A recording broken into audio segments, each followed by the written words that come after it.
Okay, everyone, thank you very much for watching the short video. Any reflections on last week's class? Anyone? Don't be shy. Deepa Mataji?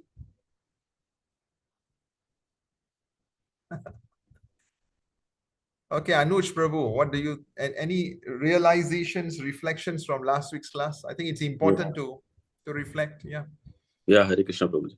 Hare. Yeah, so I was just saying, what we did in the last class. So it was a nice, like summary about competition, expectation, regulation, which you told, which we require for, having a balanced mind and having a stress-free life.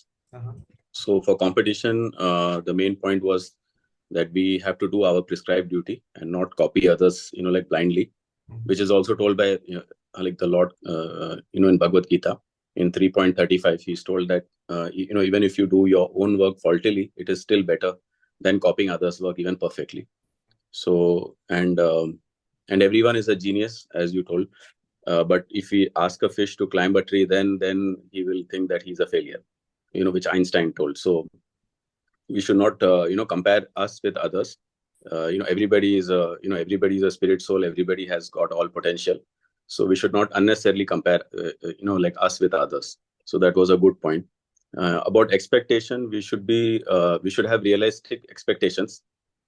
uh, like life is difficult for everybody, but as M. Scott Peck said, that if we accept that life is difficult, we can transcend it. We can like get over get over the feeling that life is difficult. And we have to actually like channelize our stress. Like stress is not it's not bad, but if we channelize it properly, then we can get good results. And we don't need to become a perfectionist, actually. So that was a good point you told, that even if we achieve 80% of what we are able to achieve, it's a good parameter. So we should not unnecessarily stress over achieving 100%.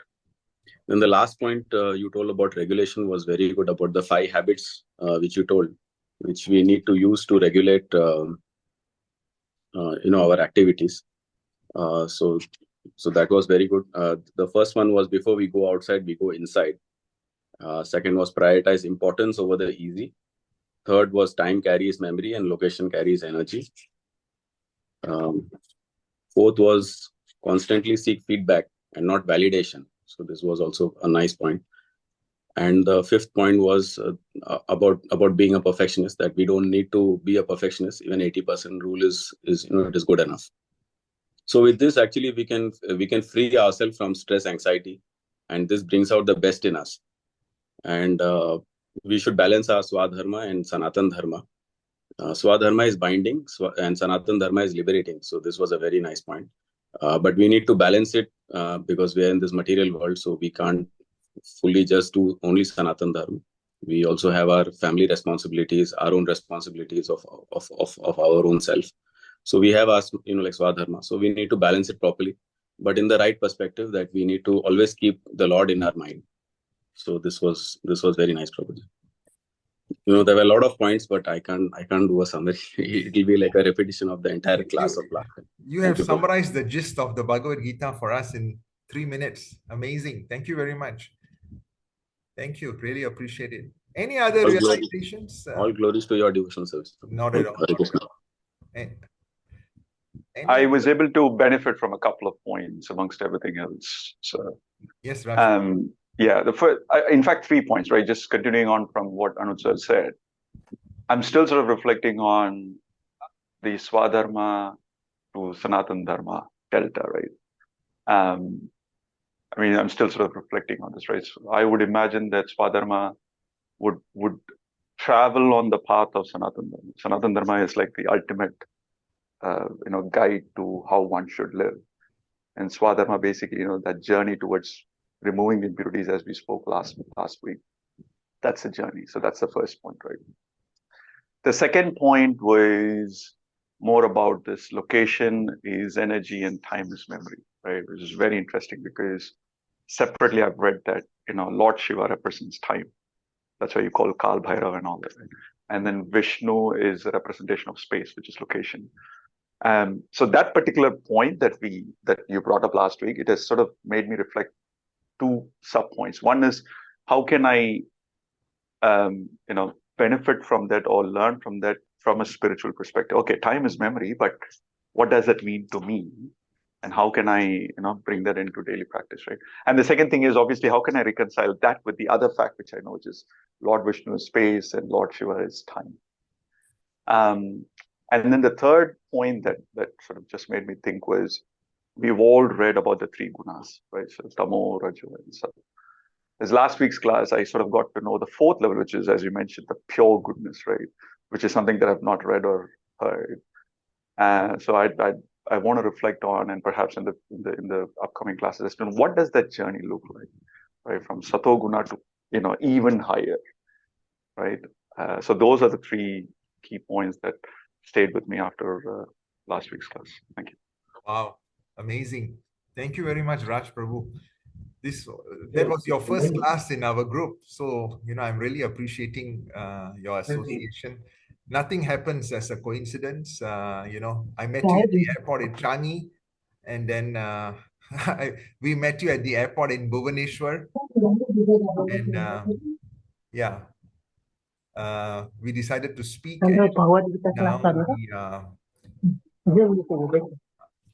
Sorry, Karuna Mataji, I've just muted you. Yeah, and thanks for sharing your realizations. That's a reflection of the location is energy and time. Exactly.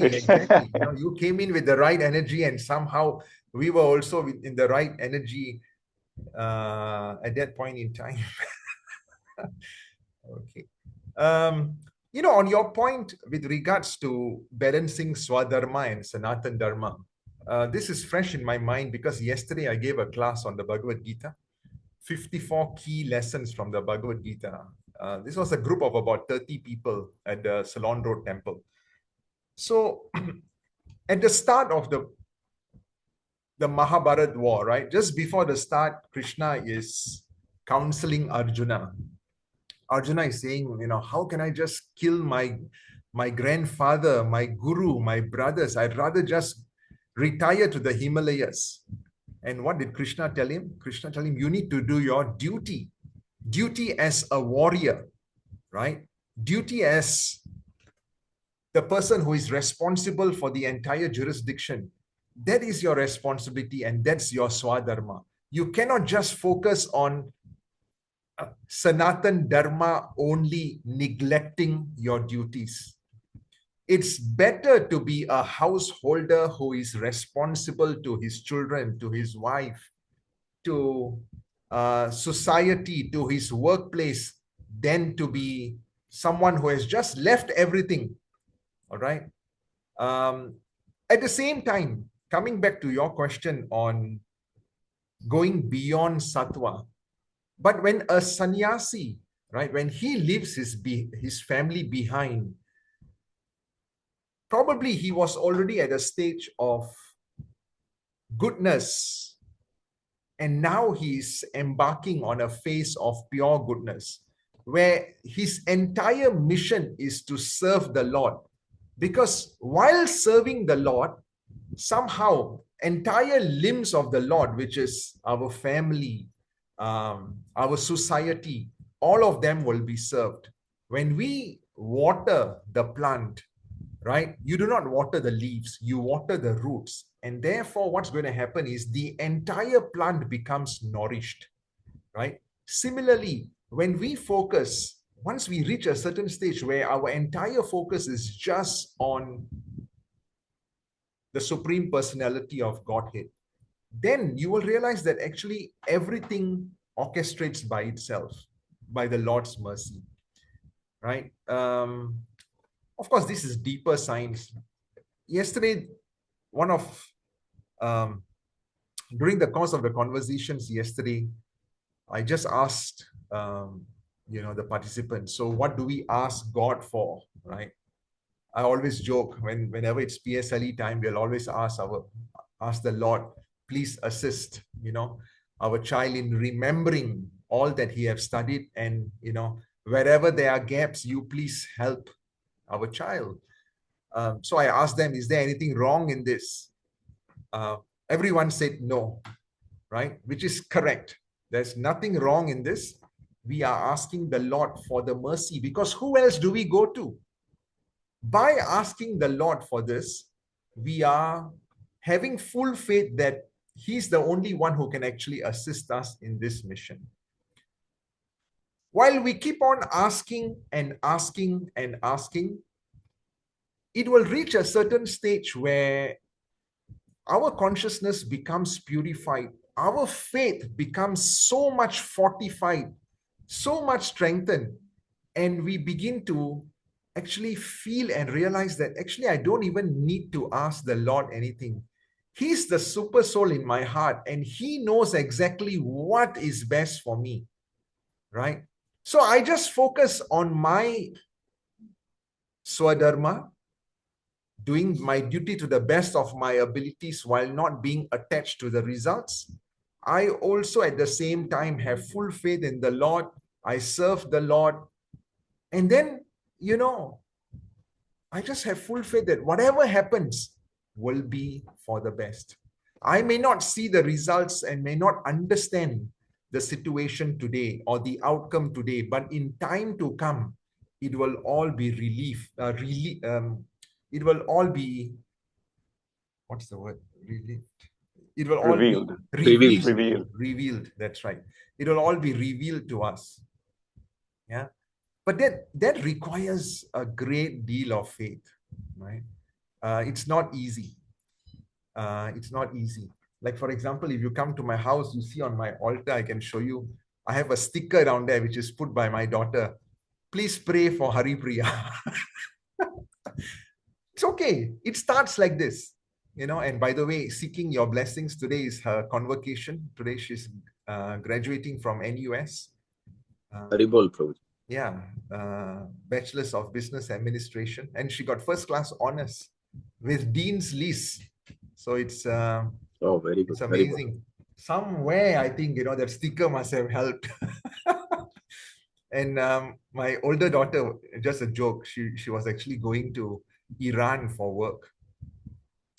And my wife and I, we were very worried, right? Because this was exactly one day after the president passed away. And my daughter told my wife and me, and also told my older daughter, don't worry, the sticker really helps. Just put another sticker on the altar. It's a joke, but I appreciate the faith. I appreciate the faith in my daughter. Okay, so now let's, so thank you for all the realizations and reflections. I really appreciate it. What about that 1 hour, where I mentioned that this is what I've learned from my gurus. 1 hour, if you cannot chant 16 rounds, at least keep aside 1 hour for ourselves. Shalini Mataji, you give 8 hours to your school. You give 6 hours to your family. Maybe 6 hours to sleep. But what about 1 hour for yourself? Yeah, 1 hour. What does that 1 hour consist? Anyone? 15 minutes to read the scriptures. 15 minutes to, okay, yes. Maybe take a pause there. Priyanka Mataji, would you like to try? Yes. Yeah. Should give our 15 minutes for physical activity. Body? Yoga, meditation to our body. Yeah. Now 15 minutes for our for reading the Bhagavad Gita. Okay, that's the soul. Yeah, so 15 minutes for our chanting. That's for the mind and soul. Wonderful. And 15 minutes for our reflection, like thinking about what we have done for the whole day and what we got after reading the after reading the Bhagavad Gita, and like sitting silently, I believe. Okay. And think. Very nice. Okay, so the short form is BMS, body, mind, and soul. Body is that exercising, walking, clocking 7,000, 10,000 steps or whatever. Mind, yeah, your meditation, your mantra meditation. Mantra meditation is also helping our soul, right? Reading the Bhagavad Gita is where we are engaging in Sanatan Dharma. in, also purifying ourselves. So what does it mean when Krishna says in the Bhagavad Gita, right? When Sukadev Goswami says in Srimad Bhagavatam, devotional service should be uninterrupted and unmotivated. The unmotivated part we can understand, but what about the uninterrupted? Does it mean that, oh, when I wake up at 5:30, 6 o'clock, all the way until I sleep, I'm only thinking of the Lord, I'm only serving the Lord? That's the meaning of uninterrupted, typically for a layman. But what does it actually mean? Ravi Prabhu, would you like to try? Prabhu, I'm having this intermittent problem with the Wi-Fi. What was the question again? I just came back in again. I went on and came back in. What was the question? No problem. Essentially, my question was, Sukadev Goswami speaks in the Srimad Bhagavatam that, what is devotional service? Devotional service is the highest, right? Is the highest form of yoga, or the highest form of connecting with the Supreme. There are many other forms, right? Bhakti yoga, of course, is devotional service. Other forms would be like jnana yoga, etc. So bhakti yoga needs to be unmotivated and uninterrupted. The unmotivated component, we spoke about this. It's okay in the beginning stages to keep on asking for the Lord for help, for mercy, etc. But as time goes by, you will realize that, your faith also develops in the entire process. And therefore, you have full faith in the Lord, right? Then our prayer then becomes like this. If you so desire, oh my Lord, you may want to grant me this. If you so desire. These are like gradual stages, from P1 to secondary 4, etc. Then there's the uninterrupted. What's the meaning of uninterrupted? To a layman, it might mean I wake up at 5:30 for Mangalarti all the way till night. I'm just uninterruptedly thinking of the Lord. Shalini Mataji. Yeah, Prabhuji, because you are asking about laymen, so I think I am a good person to answer. Somewhere I feel here uninterrupted is this is according to my understanding. I may be wrong. Like we are living here in Dukhalaya, and every time we come to some situations where we are not able to go for class or even do the things. Sometimes we are sick. So, we take a pause. But somewhere I believe bouncing back is important. We can't do anything 365 days. And so coming back is important. Like what we used to do, coming back to our routine again and doing the old, these 4 habits, what we just discussed. So according to my understanding, again, according to as a layman perspective, uninterrupted means whenever you are interrupted by some few things in life, just remind yourself to go back again. Yeah. Material nature is such that anytime, right? Last week, we also learned that verse. Anytime we look away from Krishna, Maya does not wait for us until we are fully entrenched in material activities. The moment we move our head away from Krishna, Maya comes in, right? So it's clear expectations that we will always reach a high and then zoop, we will go down. This is like cycle. It's like the waves, So we don't have to be a hypocrite and say that, we are always thinking of the Lord. There will always be phases where, for example, when I travel, right, I do not have prasad prepared by my wife. I have to eat outside. By the way, once I took a pot together with dal and all that, thinking that, when I reach Shanghai, I will be making my own khichdi. I was staying at a nice hotel. Oh my God, the entire room was just smelling of food and vapor, and the security guards came over, and I told myself, I'll never do this anymore. Right? So intentions are there, but sometimes it's not difficult. It's not easy. Right? So you may want to, when you're traveling, maybe just carry some dry prasad with you if you would like to do that. But, be prepared. It's never a smooth journey. But right? Every time we get distracted, we need to consciously tell ourselves that, yes, I was distracted, but I'm coming back, right? I'm coming back. Do you know that this coming back and coming back is going to strengthen? It's going to strengthen. It's like a muscle, right? It's like a muscle, right? So even when we are in deep meditation or when we are chanting, the mind will go and tell, okay, this is my to-do list for today.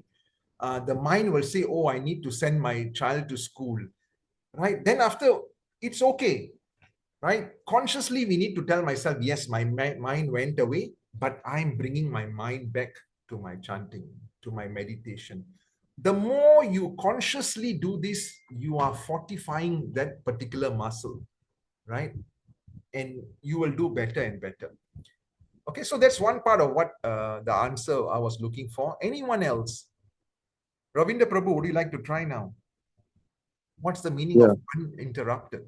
I mean, I will go along with what you had said earlier about uninterrupted. I have, like I shared previously, when you deviate your mind from Krishna devotional service, just for a while, and Maya will bring you right down. Yeah. But of course, in the different levels of rasa, let's talk about rasa a little bit, where the gopis, the Madhurya rasa, where they were completely uninhibited by any form of householder duties. The moment they hear Krishna's flute, they will drop everything.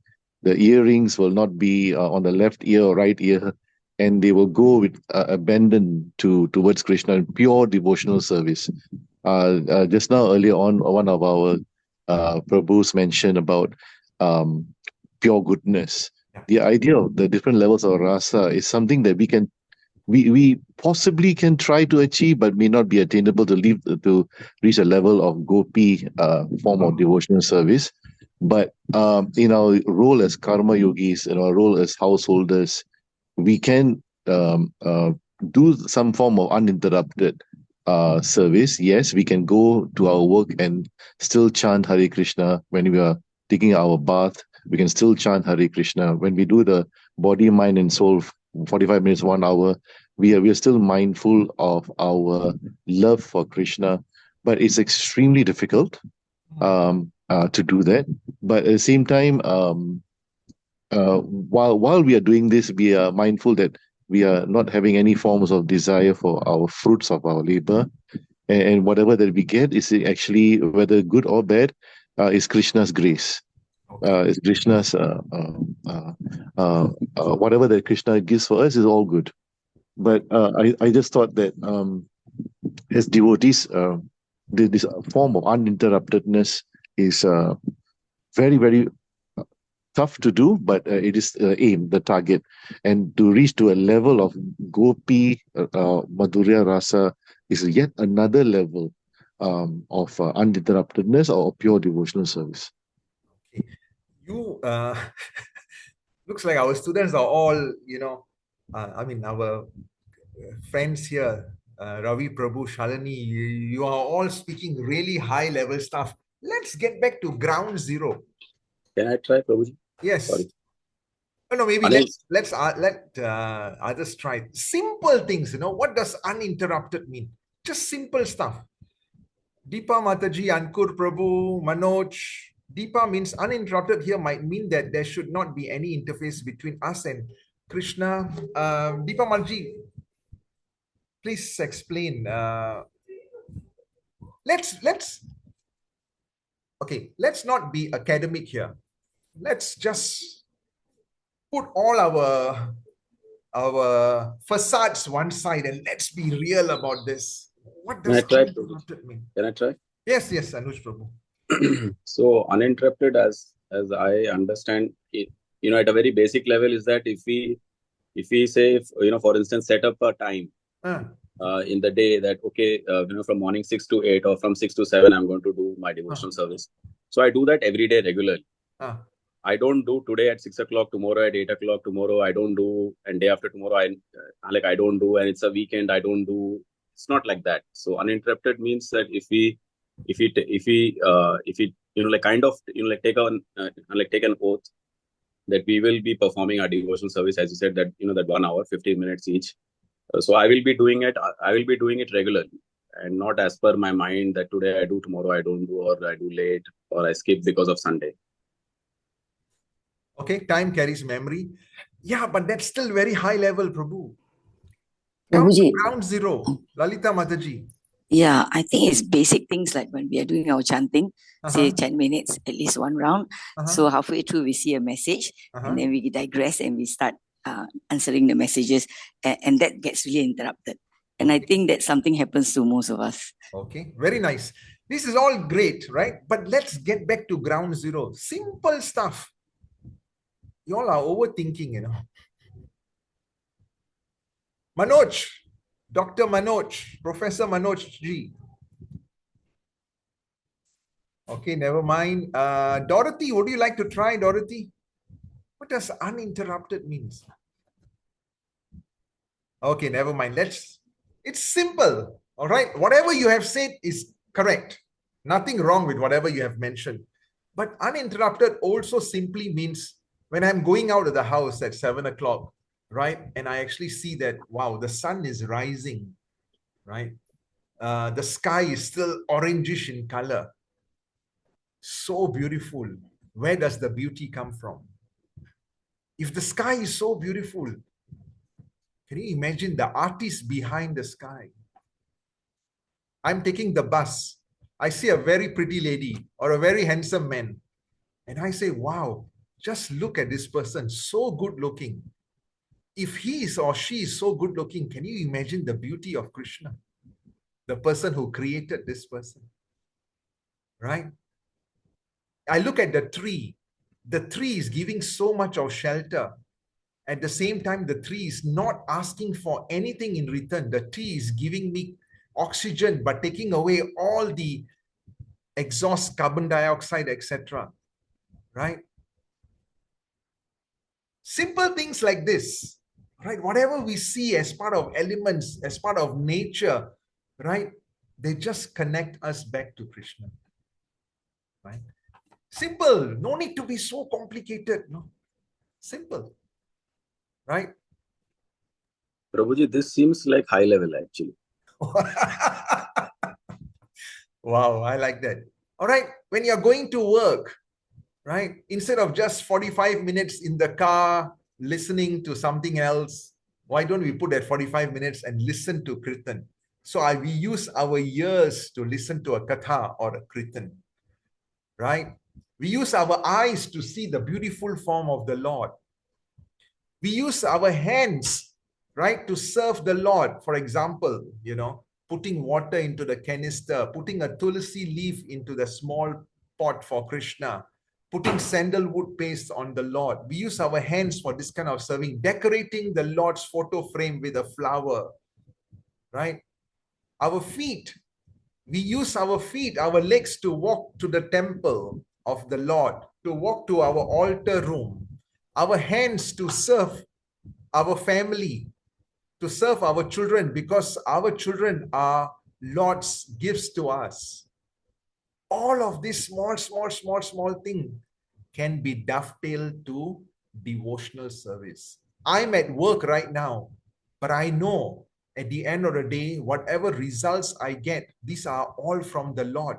I'm not just the individual doer. There are two other doers, right? If the Lord so desires, I will, achieve whatever I may want to. But at the same time, I know that the Supreme Lord is the one who actually orchestrates everything. Once I get my paycheck, I use some parts of that in the devotional service, use that as an offering back to the temples, etc. So that is the meaning of uninterrupted. Not necessarily, 24 hours, I need to start thinking about. That is too high level already. We as citizens in this corporate world, in this material world, these are small little things which we can actually do. Okay, so now let's get to our Bhagavatam class. If we look at Lord Brahma, right? We know Brahmaji went through a slight amount of flux before he actually found out what his mission is, or what is the mission provided by the Lord. If you look at this, we can actually see that the limitations of Brahma were nothing compared to the grace of the Supreme Personality of Godhead. And actually, that analogy can also be applied to ourselves. You know, sometimes one fine day I will tell one of you, can you please just give a class? Because I'm like next Saturday, I'm traveling to Shanghai. I'm not able to give the class. I hope one of you can actually give the class. But the first thing which will come in your mind answering me will be, oh, Prabhu, I can't do this. You know, I'm not there. But the attitude should be like this. I'm not there. Correct. All right. That's my humility. I've got so much of limitations, but I know that when I put my faith in the Lord, all right, the Lord's magnanimity is so great. It is so much bigger than all that small little faults which I have in myself. You know, we see all that small faults in ourselves, etc. But the Lord is so magnanimous. Whatever small faults which we have, He can actually cover it up so nicely for us. Right? Similarly, Brahma came in ground zero with nothing. All right? And see how he was entrusted with the entire responsibility to become a secondary creator. Do you know any of you can actually become a Brahma? Every universe has one Brahma. Thousands of universes are emanating from the Lord's pores. Right? From Karuna Dakshayi Vishnu, when he breathes out, millions of universes are coming out, and each of them has one Brahma. Okay? So, you know, that's what we need to actually realize, that yes, as a standalone entity, I have so many limitations. But if the Lord so desires, because of his magnanimity, because of his grace, you know, this is nothing. Right? Yesterday, I was speaking to a principal who attended our classes, and she was working in a Catholic school, and she says that that is what the Catholic missions, they keep on focusing on the grace of the Lord, the grace of the Lord, the grace of the Lord. And she says that, you know, I couldn't find the same thing in Sanatan Dharma. And she takes responsibility for it, because the entire life until she retired, she never knew where to go to, and maybe, you know, there was no time, or maybe somehow the grace didn't come to her until she realized that we were doing a Bhagavad Gita class. And yesterday, just from one lesson, she realized that, wow, whatever questions I had for 64 years, you know, the Bhagavad Gita is actually answering it so nicely for me. Okay.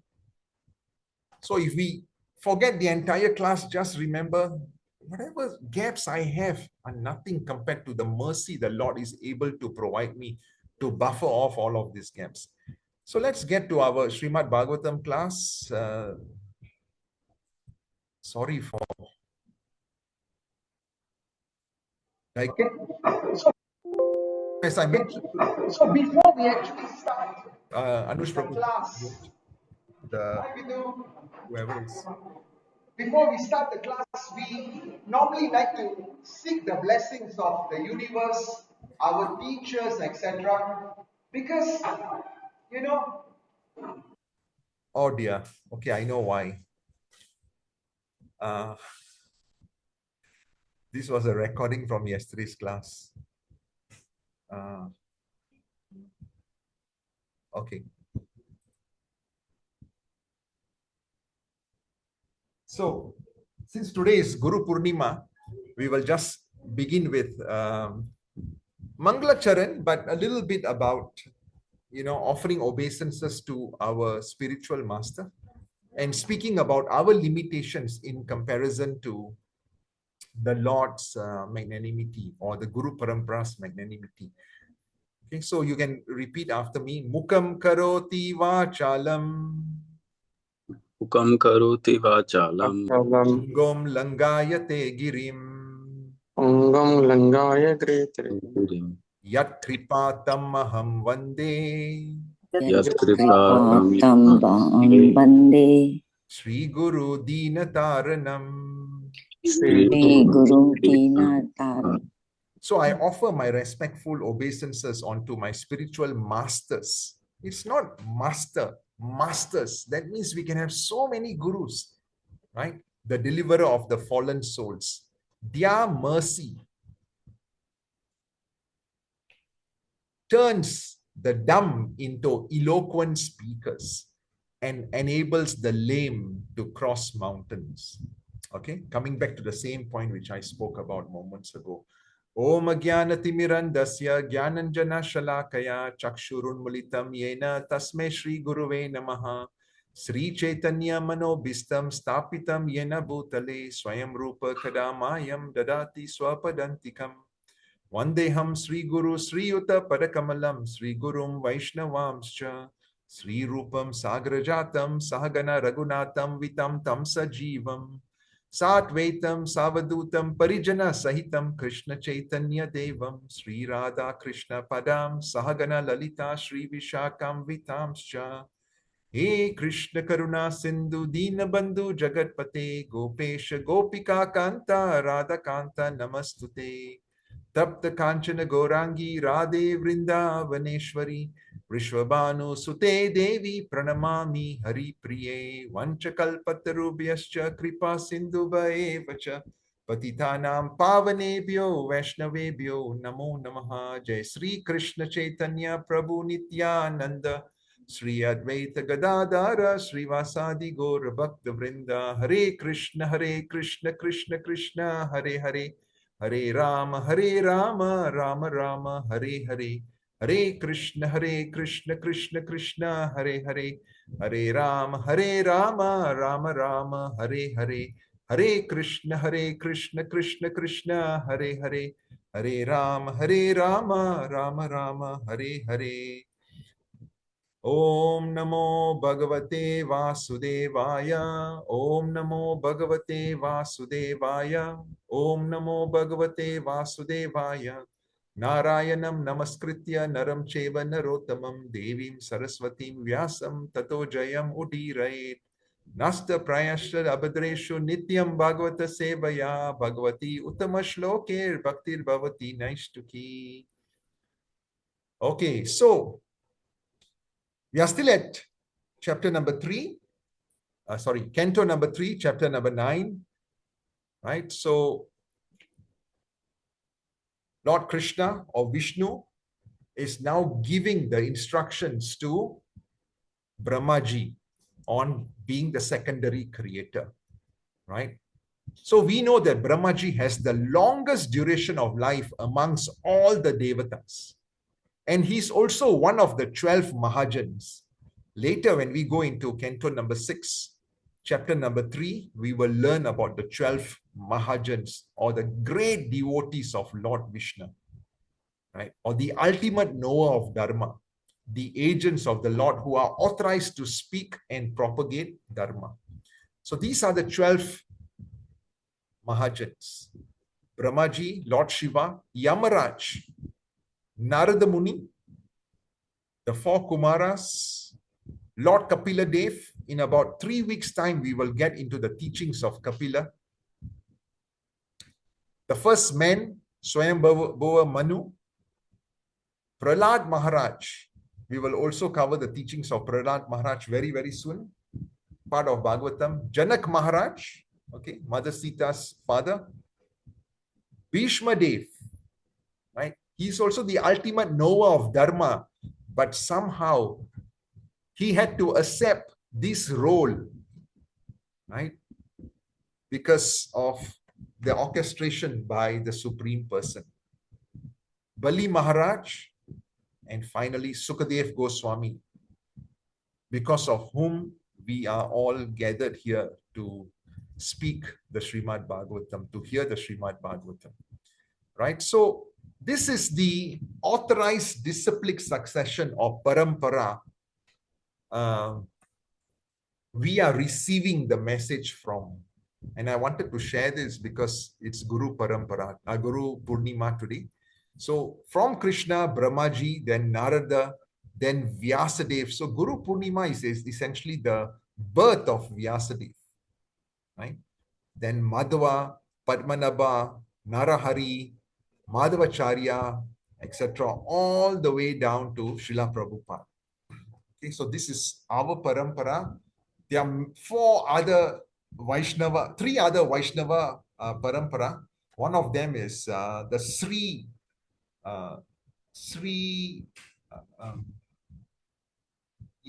Sampradaya. Sri Vaishnava. Yeah, the Perumal temple devotees, they are all from the Sri Sampradaya. Then you have the Rudra Sampradaya. Okay, then you have the Nimbaka Sampradaya also. They are all authorized. Okay, all authorized. So we spoke about Brahma extensively, about him being the secondary creator. Once again, every universe has one Brahmaji. There are thousands of universes, right? Scientists, astronomers, they didn't realize this until very recently when they said that we are not alone. There are other universes. So in one day of Brahmaji, the term of rule of 14 Indras end. Okay. So a bit inconceivable. Just imagine one day of Brahma, it's so long. Within this one day, Brahmaji is coming 14 times. Not necessarily the same, Indra is actually coming 14 times in one day of Brahmaji. And not necessarily the same Indra. All right. Indra is like, as per our Bhagavatam, we know Indra is like, so desperate in wanting to withhold his position, right? We will learn later on. So within one day of Brahmaji, you have 14 Indras. And the term of rule of one Indra is 72 Chatur Yugas. So a Chatur Yuga essentially is Satya Yuga plus Treta plus Dwarpa plus Kali. All right. So one Indra lives for 72 of these cycles. And therefore, one day of Brahma is 1,000 of these 4 yugas combined together. Right? If you don't understand, or you understand it now, but then, in a few days you will forget, it's okay. I need to refresh this again and again and again. And, sometimes I still forget this. So I'll send these slides over to you. So because we will be speaking about atomic time, the definition of atomic time. These are really complex topics today, okay? But take your time to go through this. So Satya Yuga, Treta Yuga, Dwapara Yuga, and Kali Yuga. Satya Yuga was totally pure goodness. Treta Yuga was when some form of vice was becoming introduced. Dwapara Yuga, a higher degree of vice. And Kali Yuga, all right, exponential degree of vice has been introduced in Kali Yuga. The entire duration of this Chatur Yuga, or the 4 yugas, is 4.32 billion years, a million years. That's one. 4.32 million years. All right. Satya Yuga, average human lifespan was 100,000 years. As more vice is introduced, the average human lifespan is reduced and reduced and reduced. In Kali Yuga, 100 years is like probably, our maxed out life, sometimes a little bit more, right? The entire duration of Kali Yuga is 432,000 years. When did Kali Yuga start? It started at the end of the Mahabharat war, 3102 before Christ. And therefore, around 5,126 years have actually passed. When I made this first slide in 2018, just before the pandemic, it was 5120 years. Okay, so we are 5,126 26th year in Kali Yuga. So when does Kalki avatar come?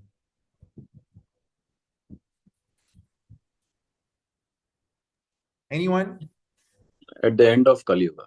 Exactly. So how many more years? 428,000 years. Exactly. Approximately around 400,000 years later. That's when Kalki avatar will come. The village in which Kalki avatar will be born, the name of his parents, all right, a description of Kalki avatar, it's all there in the Srimad Bhagavatam. So if anyone tells you that, oh, I'm Kalki avatar, right, take it with a bag of salt, not a pinch of salt. Okay. Any questions? Okay. Just like we live for 100 years approximately, Brahmaji also lives for 100 years. But this is not the regular human years. This is 100 divine years. Okay, different configuration altogether, different nomenclature altogether. And therefore, one day of Kali Yuga is 4.32 billion years. One day of Brahmaji. Right? At the start of the day, what happens? Creation starts. At the end of the day, the partial annihilation happens. And then the night of Brahmaji starts. The sleep starts. After the partial annihilation, everything goes back. It's in a dormant stage until the next day of Brahmaji. Right? So the entire life of Brahmaji is 311 trillion years, 40 billion years. 1 second of Brahma is 98,000 years of our time. And therefore, when Brahma hit the cowherd boys and the cows, all right, in Vrindavan, it was seen like 1 year had passed. But actually, for Brahmaji, it was just a few seconds, you know. It was just a few milliseconds when he had actually hit the cowherd boys and cowherd girls, just for a short while. But even for that, he repented so much. He repented so much, and he told the Lord, you know, just like when a child is in a mother's womb, right? The child is continuously kicking the mother from the 7th month or 8th or 9th month. The child is kicking. The mother doesn't get angry. The mother feels so happy, right? Similarly, oh Lord, you know, due to ignorance, I committed this mistake of hiding this cowherd boys and cowherd and cows and calves, right? Because I did not know who you were. Even though I am Brahma, Maya can still attack me. That is why during the start of creation, I prayed to you that please, please, please, always make me humble. Right? So if this can happen to Brahmaji, it can happen to anyone. So Brahmaji is praying just like the mother, you know, doesn't get upset with the child when the fetus is in the womb and kicking her. Similarly, you are the father of the universe. You are the mother of the universe. We have just, you know, made some crazy mistakes over here. We similarly hope you will not. you will not, be upset and punish us. That is why, the Lord is so magnanimous, right? Bilva Mangal Thakur, towards the last moments of his life, he says, may I always see your beautiful face, O Krishna, because whatever crazy sins which I have done, you will just make them so tiny. And whatever small little service which I have done, you exemplify it and you amplify it so much. That is the magnanimous Lord. Whatever little which we do, the Lord expands it so much. And that's the reason why he tells the gopis, I'm totally bankrupt towards you. I do not know how to repay you. So that's the time duration. And within 1 day of Lord Brahma, remember 1 day of Brahma, how many Indras come in? 14. No, Indras. Indras 14, that's right, yeah. And similarly, also 14 Manus will actually come, right? And at the end, Brahmaji goes to sleep. The next day, Brahma creates another 14 more Manus again, and 14 more Indras again. Okay. So in the life of one Manu, there are like 70 to 71 of these 4 yuga cycles. Currently, we are in the 7th Manu. So this is a schematic which explains the entire life of Brahma. Right. Immediately after the class, I'll share this slide so that, hopefully it will stick for myself and for all of you. It's not easy, but this is the technical part of some segments of the Srimad Bhagavatam. Any question?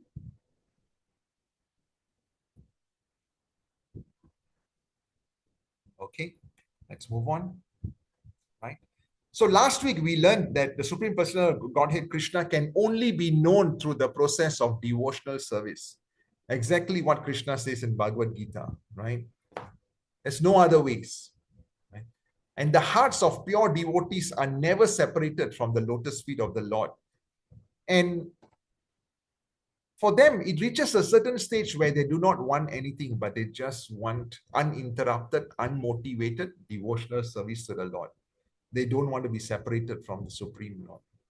And therefore, these devotees are very, very, very dear to the Lord. Okay. And that's the loving exchange which the devotees have with the Lord. Right. And that's like, the spontaneous love of God, or the higher stage, or also known as para bhakti. And last week, Raj explained this to us, right? That once the heart is cleansed by the hearing process, what happens is our heart becomes clean. The Lord, who is Paramatma in our heart, he acts like the washing machine or the dishwasher, removing all the impurities, lifetime of impurities, and the Lord takes his seat there. Right? The scriptures actually explain that the Lord is already there, but in a dormant form. But the moment we get the blessings of the Lord, we get the blessings of a guru, that's where, this entire devotional service becomes activated. So, the Lord does not disclose himself to a casual or unauthentic worshipper. Right? This is important to realize that, the Lord is not so cheap. We have to reach a certain stage in our bhakti. Only then this will be revealed to us. I'll take a stop here and ask all of us to reflect on this. So I just said that it reaches, Bhagavatam just mentioned that it reaches a certain, once we have reached a certain stage, then the Lord is revealed to us. But the Lord cannot be unfair. No? The Lord is supposed to be fair to everyone, right? We are all his children. So what's the inner meaning of this? We are all the Lord's children. The Lord should be merciful to everyone. Just because I have not engaged in devotional service does not reject me from receiving the mercy of the Lord. How will you argue this to someone who comes to you?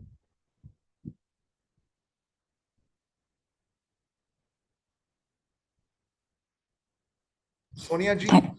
Lalita, yes. I think it's like what you told us before, that the Lord is merciful. His sunshine shines upon the whole earth for everybody, but it's up to us to go outdoors to receive that sunshine. Exactly, Mataji. Thank you for that amazing answer. Yes, right? We need to earn the right to this mercy. We need to earn the right to this grace, right? The Lord's grace is there, 100%, fully potent. But if we close our doors, we sit in our dark room, do not open the windows, will we even get a ray of sunlight? Not at all. We need to take the initiative of opening up the windows, opening up the doors, become receptacles to receive the grace. Only then, right, we will receive the mercy. So, by your explanation, the Lord is actually very kind. He's treating everyone equally. But have I earned the right to receive this mercy? Very nice. Thank you very much, Lalita. Anyone else would like to add to what Lalita Mataji has said?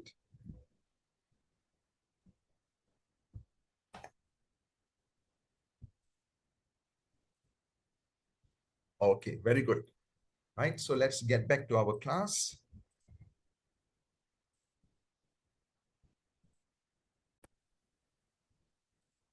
I would like to add something, Prabhuji. Prabhuji, please continue. Yeah, so in the Bhagavad Gita, Krishna says that I reciprocate, as much as, like as much, like as a person, like surrenders or does devotional service. Yes. So if we don't do, anything for our endeavor, we cannot claim that we, like we have the right, to see God. And, that's why atheists claim that, like where is God? And, I can't see God, because they're not doing anything to actually see God. Exactly. Yeah. Yeah. So, yesterday I was also reflecting with the participants in the class that, many of today's younger generation, they are like totally lost. They do not know anything about Sanatana Dharma. And therefore, quite a number of them have accepted, right, Abrahamic religions, right? Because they say, yeah, there's nothing. There's just so much of confusion. But the question is, what have they done, right, to go deeper into our philosophy? Nothing. They've done nothing.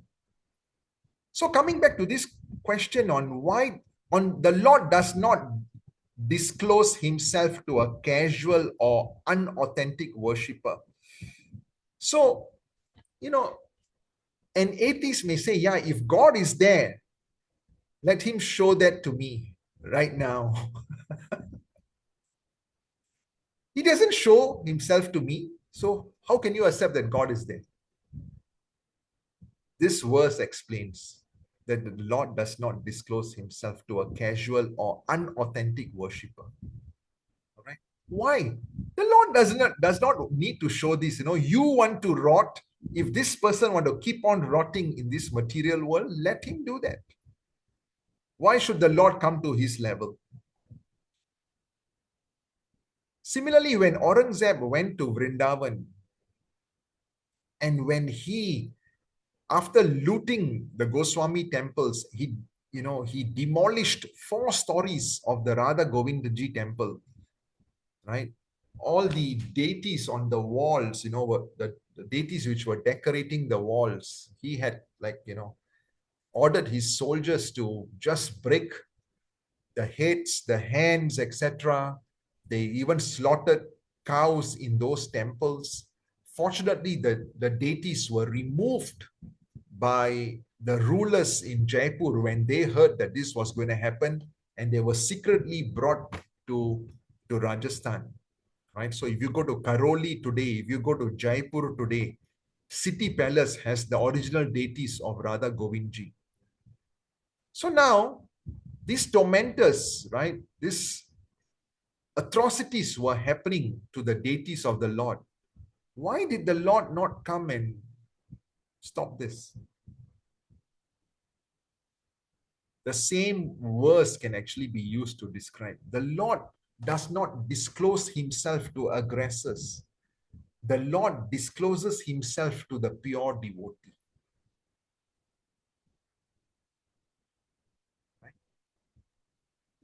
Prabhu, can I add something? Yes, Prabhuji, please continue. Okay, actually, I was just reading the topmost yoga system, and then in the Upanishads, it was said that to one who has firm faith in God and similar faith in God's representative, all the import of Vedic language will be revealed. So the thing is, for those who say, why doesn't God come to me? Actually, we should say, you should yourself act in such a way that God will see you. In other words, we have to have this qualification ourselves. We have to have this degree or master's or PhD ourselves to be qualified devotees so that God himself will come and see you. Exactly. Rather than I ask why God doesn't see me. Very Hare nice. Krishna. Yeah. Yes. I like this point very much. It reminds me of an analogy. When you open up a book to read, right, and you see an ant suddenly crawling, from your coffee, the poor ant is walking to the book to actually see what you are reading. Can the ant, right, fathom yourself? Can the ant actually see you? You are huge. You can actually not be seen by the ant, The ant is so tiny. You are like the entire universe for that guy. But you can see the ant. Right? The activity of the ant has made you to actually see the ant. But the ant is not able to comprehend who this huge creature is. Similarly, we can never understand the complexities of the Lord. He is inconceivable. But we should orchestrate ourselves in such a way, just like that ant, because of its inquisitiveness, it came to the book to see what I'm doing, right? We should orchestrate our life in such a way that the Lord is wanting to actually see us. Right? Ravindra Prabhu, thank you very much for that point. And thanks for allowing me to connect the dots a little bit. All right. So the Lord is not an order supplier. There is a loving devotional relationship between a devotee and the Lord. Right? So if we offer the results of our activities to the Lord, then it is of permanent value. Brahmaji is explaining, so Sukadev Goswami is explaining this, what Brahmaji is telling to Lord Vishnu, Lord Krishna. If you do it for your self-enjoyment, then this is temporary value. So now just imagine, Brahmaji knew zero. Just because he adhered to the instructions of tapa, he meditated, and therefore the Lord revealed the instructions in his heart. And now he's totally empowered to become the secondary creator. And what is he saying? If I offer all of this work back to him, then it has permanent value. But if I use it for myself, for my self-aggrandization, then it is just temporary value. Right? So for example, I think I gave this example last week. When you play the harmonium, no credit is given to the poor harmonium. The credit goes to the person who is playing it. Because the person had entrusted or given that talent to play the harmonium. Similarly, all our talent is actually coming from the Lord. If this is not, if that glory is not given to him, it's just like we don't give, we don't glorify the harmonium for a nice kirtan. Similarly, we should not take any glories, because the glory should go to the source who is giving us the entire talent. So then Lord Brahma prays only to be engaged in his service in the creation of the material world, and that he does not become materially affected by this false prestige. All right. Similarly, Arjuna's false ego also, Arjuna is saying, should I engage in this war? What's the use of engaging in this war, etc. Krishna showed him the Vishwarup form, the Kala form, and the Kala form actually showed Arjuna that actually all the warriors are already killed. You don't have to do anything. Krishna has already done all of this. You just become an instrument in the plan of the Lord. Okay, then Lord Krishna said, "Oh Brahma, when you are absorbed in devotional service, not only to Brahma, to all of us, in the course of your creative activities, you will see me." Right? I mean, just look at Srila Prabhupada. Right? He left his householder responsibilities. He went to Vrindavan. He was totally absorbed, right, in the Lord's service. His spiritual master had told him, given him the instruction, you go to the Western world and you preach to the Westerners, because they have all been deprived of this. He just took that instruction so much into heart. And then what happened? He was so empowered to do this. He was so empowered to do this. Any human beings who prays like Brahma and who thus worships me shall very soon be blessed with the fulfillment of all his desires, for I am the Lord of all benedictions. Okay. So if we want anything, worship the Lord. But of course, we should want to engage in an activity which is dovetailed to the Supreme Lord. Okay, that's the right mode. So this is once again the entire prayers for creative energy, nicely summarized in this schematic, right? And then the Lord replies back to Brahma, don't be anxious, okay? Because you have engaged in that penance, that perseverance, you will attain the mercy. You have opened up your windows to achieve the mercy. You have become an amazingly huge receptacle, all right? You have become an absorbed devotees. Right? And therefore, the mercy of the Lord will just keep on increasing to this person. And the Lord also assured him that you will be humble and that passion will not bind you, although you are responsible for creation. You are responsible for the mode of passion, actually, creation. All right. So you have understood me, since you know my form as transcendental. You know that I'm not material. Within you, O Brahmaji, I'm also there as Paramatma. That Paramatma is also spiritual. I've manifested within you while you were searching. Right? So 38, by my causeless mercy, you have offered prayers. So Krishna is also acknowledging that, right? Because of that mercy, you Brahmaji have used that mercy. What have you done? You have used that mercy to glorify me. You have not used it for your own purpose. Right? Coming back to the harmonium story. You are using it to glorify the Lord. You are using this to dovetail back to devotional service. Right? I'm pleased by your prayers, and therefore all your desires will be fulfilled. And then finally, Krishna says, the ultimate goal is to invoke my satisfaction.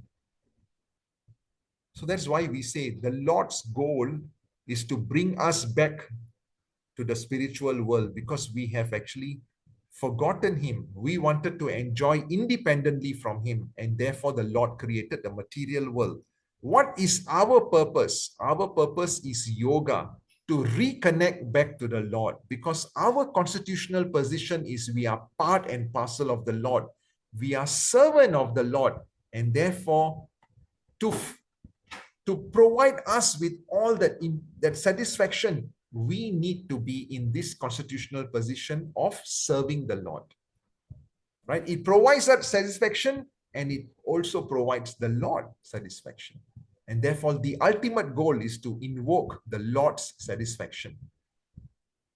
The Lord is the ultimate dearest object for us. Everything else is material. Only the Supreme Lord is spiritual. Okay? Then just reminding you on what we learned in the Bhagavad Gita, Krishna in chapter number 12 is giving options.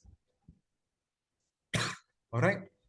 Satya Mataji, you remember chapter number 12. As a small child, you had to memorize chapter 12. Mataji comes from Kuala Lumpur. All the KL Lakshminarayan temple devotees, they know chapter 12 by heart.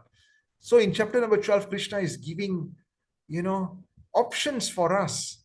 He says that, the highest will be when you can fix your mind, all your activities on me. You live in a relationship with me. But if you cannot do that, don't worry.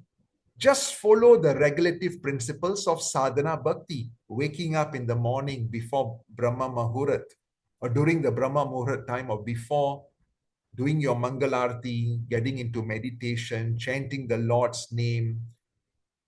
Whatever you do, whatever you eat, whatever you offer, do it as an offering to the Lord. Right? That's the meaning of uninterrupted devotional service. So this is just sadhana, where you do it with love and not because, oh, I just have to do this, If you can't do this sadhana bhakti, this loving devotional service, through the regulative processes, then just work for the Lord. Work for the Lord means whatever we do, we engage in, responsibilities which are authentic to our nature, which follow the regulations. We do not, for example, work for Krishna. You cannot say, I work in a butcher, in a meat processing factory, because that is against the regulation, right? Or I work in a liquor shop. That's against the regulation, right? But everything else, right? If it does not break any of the 4 regulative principles, that can be working for Krishna, if you offer the results back to the Lord. Okay? But if you really can't even do that, then just cultivate knowledge, meditation, and you renounce the fruits. Okay? So, Krishna is giving so many different options. In all our classes, we have also learned the 9 stages of bhakti. What does it begin with? Priyanka Mataji, do you remember? The 9 stages. Without this, you cannot start the process. Sharda, Deepa. Shravanam, Prabhuji, Shravanam. It starts with Shravanam because you are hearing, wonderful, yes. But if you look at this schematic, right? Even before the Shravanam can actually come in. Faith, Prabhuji. Yes, that Shraddha must be there. Where does the Shraddha come from? By the mercy of Lord, Prabhuji. Mercy of a Guru, by the mercy of the Lord. Sometimes just by being in the association of devotee, that Shraddha can actually come in. I always speak about this example of being in the Mumbai train, You don't need to, if you want to leave the train, you don't need to come to the exit. You just need to be nearby. The association of the other commuters will actually force you out. Right? That is the association of devotees also. But it begins with Shraddha, having that faith. If we do not have that faith, then we cannot start the devotional process. All right. So now we also learn that the Lord entrusted this responsibility of creating the 14 worlds in the universe to Brahmaji. Which are the 14 worlds? It's here. Okay. Is it clear, Prabhu? It's okay, na? All right. So you can see from the lowest, right, all the way to the highest. Highest is Satya Loka, and the lowest is Patala Loka. We are here at Bur Loka, Earth planet. Okay. So these are the 14 planetary systems. The entire 14 planetary systems are called the material world. Beyond this material world is where the spiritual realm is. What is the quality of the material world? Anyone? Dukhalayam Ashashvatam. Okay. Shalini Mataji? It binds you, Prabhuji. It binds us, exactly. Right? Binds us meaning birth and death takes place again and again and again. Right? Today I'm in Bur Loka. Right? I set up hospitals. I'm very nice to my parents. I do all the right things. Right? I feed the hungry. I do all the right things. But these were not dovetailed to devotional service. What's going to happen? I get positive karma. Positive karma means I will be able to enjoy the fruits of my results. And therefore, if the Lord so desires, I may go to Tapaloka, Janaloka, Maharaloka, Swargaloka, etc. All right? I will go all the way up. In those lokas, like the heavenly planets, etc., Indra Loka, I will keep on enjoying, or maybe I will continue on Earth planet and enjoy the results of all the good work which I have done.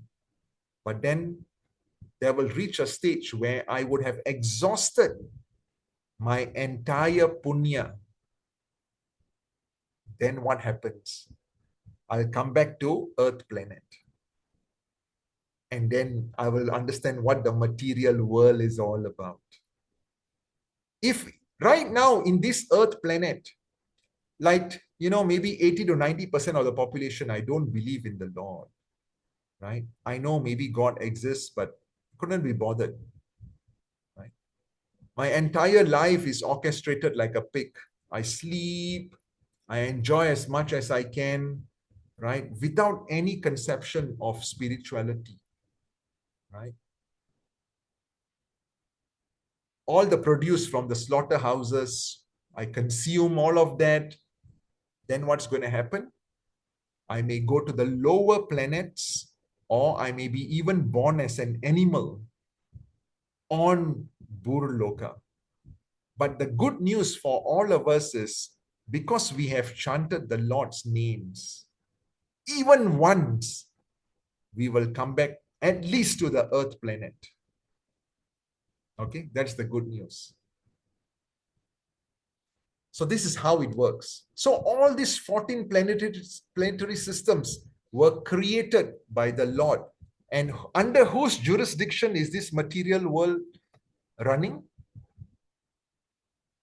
Shalini Mataji, would you like to try? Under whose jurisdiction? Durga, Lord Durga. Durga Devi. Okay. She's Jagat Janani. It's under her jurisdiction that the entire material world is functioning. All right. She has two forms, Yoga Maya and Mahamaya. Right. Yoga Maya is the energy of the Lord which can bring us towards the Lord. And Mahamaya strikes us when we look away from the Supreme Lord. So that's the material world. Right? So the Lord created these 14 worlds. Why?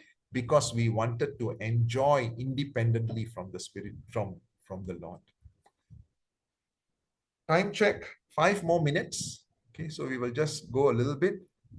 So text number 9, once again, Brahma is the most exalted personality in the universe. And because of his costless devotional service of the Lord, unto the Lord, he's empowered. He therefore created the 14 planetary systems for different type of living entities. Brahma is the creator of the 3 worlds, which is the upper segments, the lower segments, and the middle segments where we are. All right, still higher planets such as Maharloka. So for example, over here you will see, these are the higher planets, right?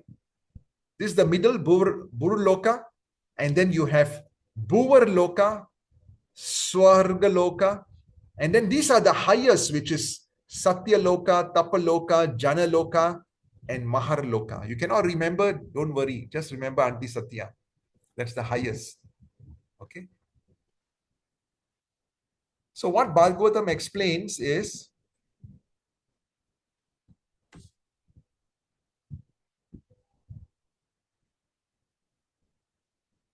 still higher, such as the Maharloka, Tapaloka, Satyaloka, and or Brahmaloka, they do not dissolve in the devastating water. Remember, at the end of each day of Brahma, there is partial annihilation. At the end of the life of Brahmaji, there's full dissolution, right?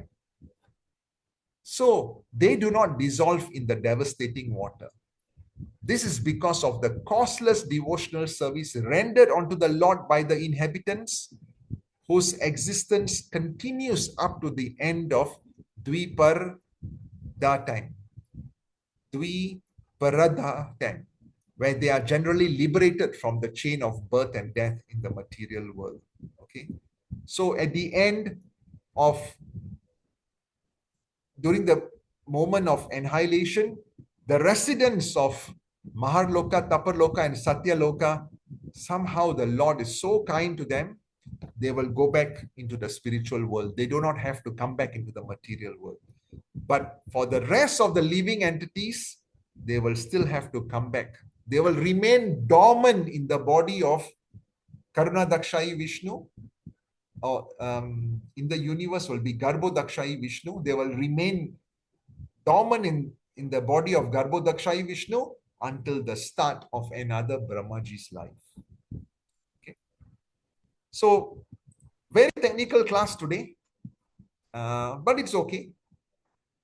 We don't have to memorize all of this. All of this is just allowing us to remember that the Lord is so magnanimous and we are so tiny. That's about it. Nothing else. Okay. Even if you look at the day and the time of Brahmaji, etc., we can forget all of this, not a problem. All we need to remember is we are so insignificant and the Lord is so majestic. In my insignificance, there is so much of limitations. But because of the Lord is so majestic, His grace can actually cover up all my limitations and empower me in my devotional service. So with that, we come to the end of today's class. Any questions? Any realizations? Yes, Prabhuji. Yes, I sure. have a very funny realization Sure. that asuras are above us. Rakshas in the Loka. I don't know, I never noticed, but yeah, today I noticed they are one level up from Bhuloka. Yeah, you know, even our ancestors are actually one loka up than us. You know, I was quite surprised when I learned that. Okay, you know, the forefathers, they call it the Pitrus. You know? Yeah, Pitra Loka Prabhuji. But that okay, after die, do some good. Yeah. But Rakshas, we believe Rakshas are the Denims are those who do all bad. Yeah. Arrangement of the Lord. Yeah. Okay. Thanks for highlighting that. Anyone else? Shefali Mataji, nice to see you after some time. Thank you.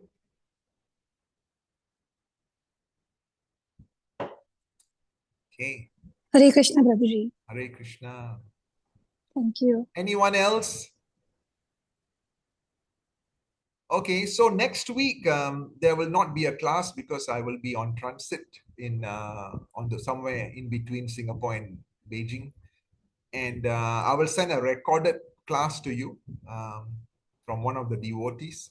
Just watch that, and then what's going to happen is after this is where there's going to be lots of nice storytelling from the Bhagavatam.